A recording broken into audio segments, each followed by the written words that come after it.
Hello dear students, I am Pawan Yadav working as a PGT Mathematics in Suraj School, Rewari. And dear students, today we will discuss some questions of exercise 3.4 of trigonometric function chapter of 11th class mathematics. और बेटा इस exercise के questions करने से पहले मैंने कल last lecture में आपको बताया था कि आपको बेटा ट्रिग्नोमेट्रिक इक्वेशंस के बारे में पता होना चाहिए। आपको पता होना चाहिए कि भाई इसका प्रिंसिपल सॉल्यूशन क्या आएगा और इसका जनरल सॉल्यूशन क्या आएगा। तो मैं एक बार रिपीट कर देता हूं। देखो बेटा क्वेश्चन क्या कह रहा है, find the principal and general solution of the equation tan x = √3। तो बेटा अगर हम क्वाड्रेंट की बात करें, देखो सबसे पहले इसके बारे में नॉलेज होनी बहुत जरूरी है।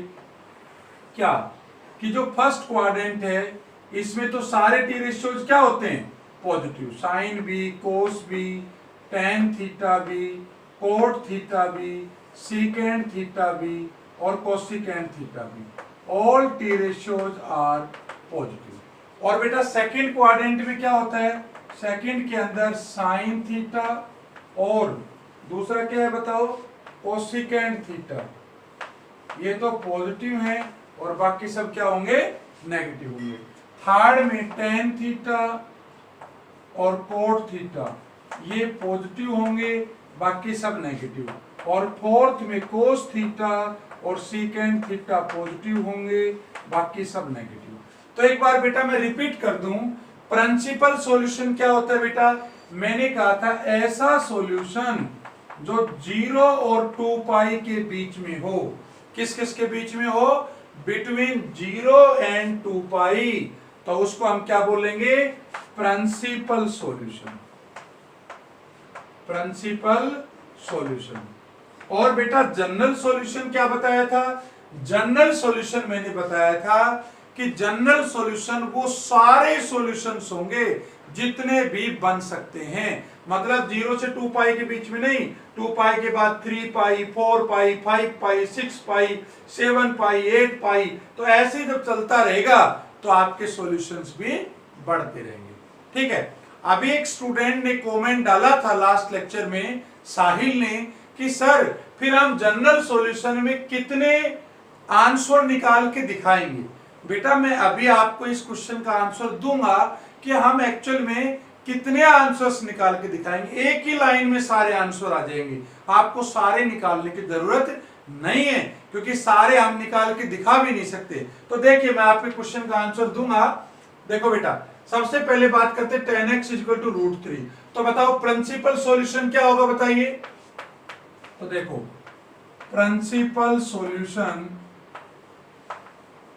विल बी,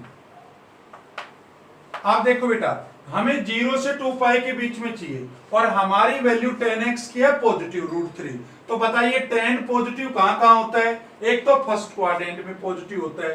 भाई ये फर्स्ट है, ये सेकंड है, ये थर्ड है, ये फोर्थ है, आपको काफी बार समझा चुका। तो एक तो फर्स्ट में, एक थर्ड में। तो बेटा फर्स्ट में tan कितने डिग्री पे √3 होता है, ये तो आपको पता ही होगा। कितने डिग्री पे होता है, कितने पे होता है बताओ, π/3 पे। π/3 समझ गए ना, 60 डिग्री। देखो बेटा टेंजेंट 60 डिग्री, tan x = क्या लिख दूंगा, टेंजेंट 60 डिग्री। तो ये x आ गया 60 डिग्री। और आपको याद होगा tan 60 होता है √3। ठीक है। और 60 डिग्री किस किस के बीच में, बिटवीन 0 to 2 पाई। तो इसलिए मैंने कहा एक तो π/3 आ गया। दूसरा एंगल बताओ क्या होगा, दूसरा होगा कौन सा क्वाड्रेंट, थर्ड। थर्ड में कैसे जाऊंगा, देखो जिस क्वाड्रेंट में भी एंटर करना हो ना, आप इस लाइन की हेल्प लिया करो। तो इस लाइन की हेल्प लेंगे तो बताओ ये कितना बनेगा, ये π/2 है, ये कितना है, पाई है। ठीक है, ये कितना है, 3π/2 है, और ये है 2 पाई। तो देखो बेटा जब भी आपको सेकंड में जाना होगा पाई में माइनस कर दो, थर्ड में जाना होगा पाई में प्लस कर दो, फोर्थ में जाना होगा 2 पाई में माइनस कर दो। मतलब इसका सारा लेना है। तो बताओ मुझे कौन से क्वाड्रेंट में जाना है, थर्ड में। क्यों, क्योंकि tan थर्ड में क्या होता है, पॉजिटिव होता है। तो क्या करेंगे, देखो यहां थर्ड में कैसे जाऊंगा, पाई में ऐड कर दो। और पाई में कितना ऐड कर दोगे, जिस एंगल पे √3 था, किस एंगल पे, π/3 के ऊपर, मतलब 60 डिग्री पे। तो ये आ गया पाई + π/3। 3 आ गया। तो कितना बन गया ये एंगल बन गया तुम्हारा एक तो π/3 और एक 4π/3। ठीक है बेटा, ये तो दोनों क्या वैल्यू आ गई, प्रिंसिपल सॉल्यूशन। क्यों प्रिंसिपल सॉल्यूशन है, अगर वैसे देखो तो एक तो 60 हो गया और एक 60 इंटू 4 240 हो गया। तो ये दो आंसर आए 60 और 240। ठीक है, अब 60 और 240 बताओ 0 और 2 पाई के बीच में हुए कि नहीं हुए। तो बेटा ये तो आ गए तुम्हारे क्या, प्रिंसिपल सॉल्यूशन। तो प्रिंसिपल सॉल्यूशन समझ में आ गया, कैसे निकालोगे। पॉजिटिव था तो एक तो पहले क्वाड्रेंट में सीधा 60 आ गया, एक tan तीसरे में है तो क्या करूं, अरे 180 डिग्री में 60 जोड़ दो तीसरे में जाने के लिए तो 240 हो जाएगा। ठीक है बेटा, अगर सेकंड में पॉजिटिव होता तो 180 में 60 माइनस कर देते तो 120 आ जाता। चलो, तो अब आपको डाउट नहीं रहना चाहिए, ये तुम्हारा प्रिंसिपल सॉल्यूशन आ गए दोनों। अब जनरल सॉल्यूशन की बात करता हूं। तो देखिए, general solution of the equation। देखो बेटा, जनरल सॉल्यूशन इस इक्वेशन का क्या होगा, क्या दे रखा है बेटा, tan x will be equal to √3। तो इसमें आपको क्या करना है, जो छोटा एंगल है, जैसे आपका सबसे पहला एंगल क्या आया है, दो एंगल आए थे ना प्रिंसिपल में, एक π/3 एक 4π/3, आप ये ले लीजिए। तो बताओ tan √3 की जगह क्या लिख सकता हूं, टेंजेंट π/3। भाई tan 60 की वैल्यू कितनी आई है, √3 आई है। और अब आपको बेटा याद है, मैंने आपको एक फॉर्मूला बताया था क्या, कि अगर tan x will be equal to tan y हो, लास्ट वीडियो लेक्चर में जाइए आप, उसमें सारा समझा रखा है कि अगर उसमें 9 फॉर्मूले आपको बताए हैं कि अगर tan x is equal to tan y हो तो x किसके इक्वल है बताओ, n pi plus y, where n belongs to z। n क्या है तुम्हारा, इंटीजर है।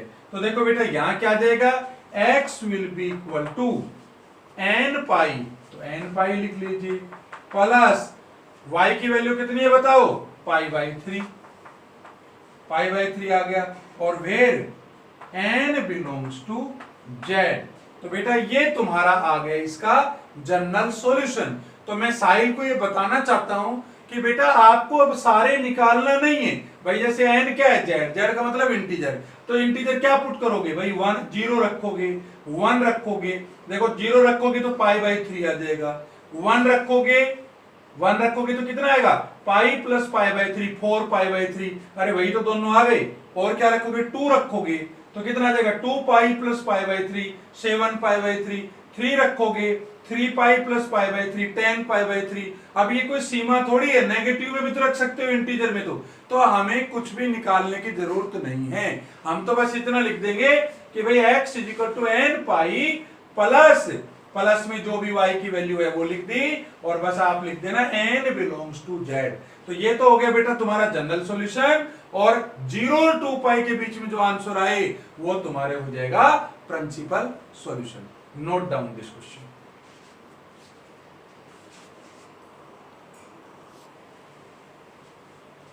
देखिए बेटा नेक्स्ट क्वेश्चन लिया है, find the principal and general solution of the equation secant x is equal to 2। तो देखो बेटा मैंने जितने भी आपको फॉर्मूले बताए थे तो वो बताया था sin x is equal to sin y, cos x is equal to cos y हो तो क्या होगा, tan x is equal to tan y हो तो क्या होगा, है ना। तो क्या करें जरा बताओ, तीनों पे था तो क्या secant को मैं cos बना सकता हूं, बिल्कुल बना सकते हैं भाई। secant किसका रेसिप्रोकल होता है, cos का, तो बताइए क्या बनेगा, cos x will be equal to 1/2। तो सबसे पहले हमें क्या क्या पूछ रहा है, एक तो प्रिंसिपल वैल्यू पूछ रहा है और एक जनरल सॉल्यूशन पूछ रहा है। तो प्रिंसिपल सॉल्यूशन क्या बताया था याद है, 0 और 2 पाई के बीच में जो सॉल्यूशन होंगे उनको बोलेंगे प्रिंसिपल सॉल्यूशन। और जनरल सॉल्यूशन तो फिर इनफाइनाइट होंगे, मैंने आपको बताया कि वो तो फिर 2 पाई की कोई लिमिट नहीं है, 4 पाई 6 पाई 8 पाई 10 पाई चलता रहेगा वो, है ना। चलो स्टार्ट करते बेटा। अब आप मुझे सबसे पहले ये बताओ, cos x की वैल्यू 1/2 है तो 1/2 पॉजिटिव है, तो पॉजिटिव cos कहां होता है बताइए जरा। एक तो पहले क्वाड्रेंट में cos पॉजिटिव है और एक फोर्थ में पॉजिटिव है, ठीक है। अच्छा एक बात बताओ, मैंने कैसे कहा था कैसे एंटर करना है, अगर आपको एंटर करना है किसी क्वाड्रेंट में तो इस लाइन की मदद से कर सकते हो। जैसे फोर्थ में जाना है तो 2 पाई में माइनस कर दो, अगर थर्ड में जाना है तो पाई में प्लस कर दो, ठीक है। अगर आपको सेकंड में जाना है तो पाई के अंदर क्या कर दो, माइनस कर दो, तो आप इसके अंदर चले जाएंगे, थर्ड में जाना है प्लस कर दो, फोर्थ में जाना है 2 पाई में माइनस कर दो। चलो सबसे पहले बताओ फर्स्ट क्वाड्रेंट में है तो क्या हुआ, सो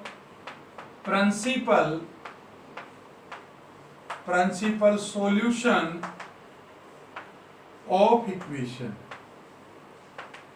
विल बी, देखो बेटा एक तो कितना कोस कितने डिग्री पे 1/2 होता है फर्स्ट क्वाड्रेंट में, बताओ 60 डिग्री पे, मतलब कितना हो गया π/3। भाई पहली वैल्यू तो कितनी आ गई π/3। बेटा कोस 60 डिग्री पे कितना होता है 1/2, मतलब मैं लिख सकता हूं cos x is equal to cos 60 और cos 60 होता है 1/2। तो x की वैल्यू 60 डिग्री आ गई, एक तो जिसको हम π/3 कहेंगे। अच्छा दूसरा देखो ध्यान से, कौन से क्वाड्रेंट में पॉजिटिव होता है, फोर्थ में कैसे जाओगे, अरे 2 पाई में माइनस करेंगे, कितना माइनस करेंगे, जो एंगल आया वही तो माइनस करोगे π/3।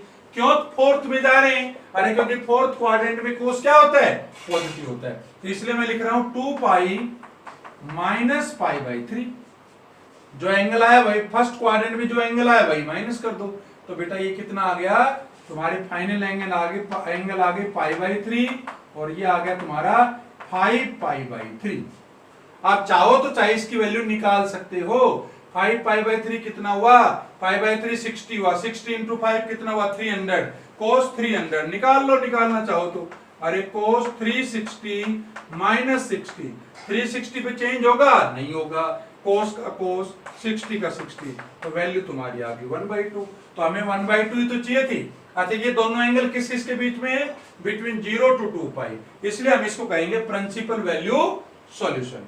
चलो अब जनरल सॉल्यूशन क्या होगा, तो देखिए general solution of equation will be, क्या करेंगे बताओ, cos x will be equal to cos, क्या है स्मॉलर वाली वैल्यू π/3। तो बताओ क्या हुआ, cos x is equal to cos y, याद आया बेटा, अगर cos x is equal to cos y होता था, लास्ट लेक्चर में मैंने आपको सिखाया था, तो x किसके इक्वल होता था, 2n pi plus minus y where n belongs to z। n तो इंटीजर था तो लगा दीजिए यहाँ पे, तो x कितना आ जाएगा, अरे 2n पाई प्लस माइनस इसकी वैल्यू कितनी है y की, π/3 आ गया, बस इसके बाद आपको कुछ करना ही नहीं है, ये आ गया जनरल सॉल्यूशन। ठीक है, ये अपने आप में कंप्लीट आंसर है। ठीक है, हालांकि इसके अंदर बहुत सारे आंसर्स आ रखे हैं, अरे इंटीजर रखोगे 0 रखोगे अलग आंसर आएगा, 1 रखोगे अलग आंसर आएगा, 2 रखोगे अलग आंसर आएगा, एक प्लस के साथ आएगा एक माइनस के साथ आएगा। तो बेटा ये तुम्हारा प्रिंसिपल सॉल्यूशन हो गया और ये तुम्हारा जनरल सॉल्यूशन हो गया, नोट डाउन।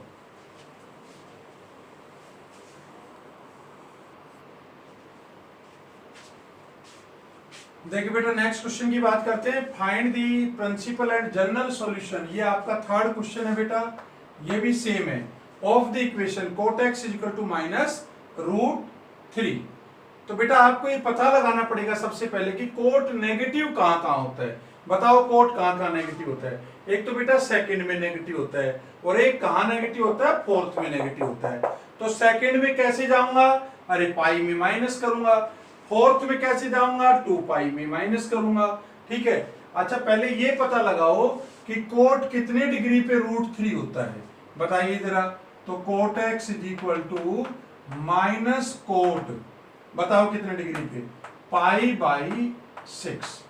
बेटा कोट जो 30 डिग्री है उसके ऊपर √3 होता है, क्योंकि टेंजेंट जो है वो आपका 60 के ऊपर होता है √3 और कोट 30 डिग्री पे होता है। ठीक है, अच्छा अब एक बार बताओ इस माइनस को भी तो एडजस्ट करना है, तो माइनस को एडजस्ट करना है तो कोट नेगेटिव कहाँ है, एक तो दूसरे में और एक कहाँ है, फोर्थ में। तो दूसरे में कैसे जाओगे आप, एक तो ऐसे लिख सकता हूं, अरे कोट पाई माइनस π/6 है ना भाई, 180 में माइनस कर दिया 30, 150 आ गया, दूसरे में जाना है तो पाई में माइनस करोगे, फोर्थ में जाना है तो 2 पाई में माइनस करोगे। तो इसको ऐसे भी तो लिख सकता हूं, कोट 2 पाई माइनस π/6। दोनों का आंसर बेटा यही आएगा। आप चाहो तो चेक कर सकते हो भाई, पाई पे क्या कोड चेंज होगा, नहीं होगा, कोड का कोड पाई बाई 6 हो गया, और पाई माइनस करोगे तो दूसरा क्वाड्रेंट, दूसरे में कोड क्या होता है, माइनस होता है, इसलिए माइनस आ गया। तो आप देखे रहे सेम आंसर। सेम यहाँ पे 2 पाई पे क्या कोड चेंज होगा, बिल्कुल भी नहीं होगा, कोड का कोड आ गया, पाई बाई 6 आ गया। 2 पाई माइनस करोगे तो कौन सा क्वाड्रेंट हुआ, फोर्थ, फोर्थ में कोड क्या होता है, माइनस, इसलिए यहाँ पे माइनस आ गया। तो आपके बेटा एंगल्स प्रिंसिपल सॉल्यूशन क्या आ गए, सो प्रिंसिपल सॉल्यूशन विल बी क्या हुए बताओ, एक तो कितना बन गया 6 पाई माइनस पाई 5 पाई बाई 6, दूसरा कितना बन गया 12 pi minus pi 11 pi by 6। Principal solution क्या बताए थे, जो 0 और 2 पाई के बीच में है। तो ये तो आगे बेटा तुम्हारे प्रिंसिपल सॉल्यूशन। अब जनरल सॉल्यूशन क्या होगा, जनरल सॉल्यूशन विल बी, तो जनरल सॉल्यूशन के लिए मैंने आपको 3 फॉर्मूले बताए थे, sin x equal to sine y, cos x equal to cos y, tan x equal to tan y। तो हम वही लगाने वाले हैं। देखो cot x अगर -√3 है तो tan x कितना हुआ, -1/√3। बोलो हुआ कि नहीं हुआ, ठीक है। तो tan x इक्वल टू मैं कह सकता हूं टेंजेंट कितने डिग्री पे, -1/√3 होगा, 5 पाई बाई 6 पे, ठीक है बेटा।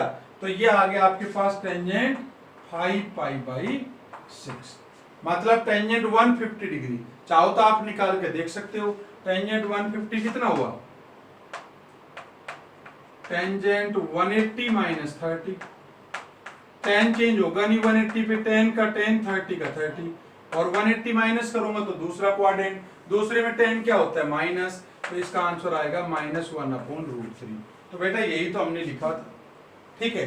अब याद करो एक फॉर्मूला मैंने आपको सिखाया था जनरल सॉल्यूशन के लिए, कि अगर tan x equal to tan y आ जाए तो x equal to n pi plus alpha, या प्लस एल्फा बेटा में इसलिए कि y अल्फा लोगे तो एल्फा आएगा, y है तो y ले लो, और where n belongs to z। तो बेटा यही तो लगाना है आपको। तो देखिए x इक्वल टू आ जाएगा n पाई प्लस y कितना है 5 पाई बाई 6, और where n belongs to z। तो बेटा ये आपका हो गया जनरल सॉल्यूशन, और ये क्या था, प्रिंसिपल सॉल्यूशन। तो बेटा फोर्थ जो क्वेश्चन है वो मैं आपको होमवर्क दे रहा हूं, फोर्थ क्वेश्चन आप खुद ट्राई करिए, अगर कोई प्रॉब्लम हो तो आप कमेंट बॉक्स में जरूर लिखें। इस तरह से हम बेटा अब तक जो हमने ये एक्सरसाइज पढ़ी है इसमें हमने कौन कौन से सॉल्यूशन निकाले हैं, प्रिंसिपल सॉल्यूशन निकाले हैं और जनरल सॉल्यूशन निकाले हैं, नोट डाउन।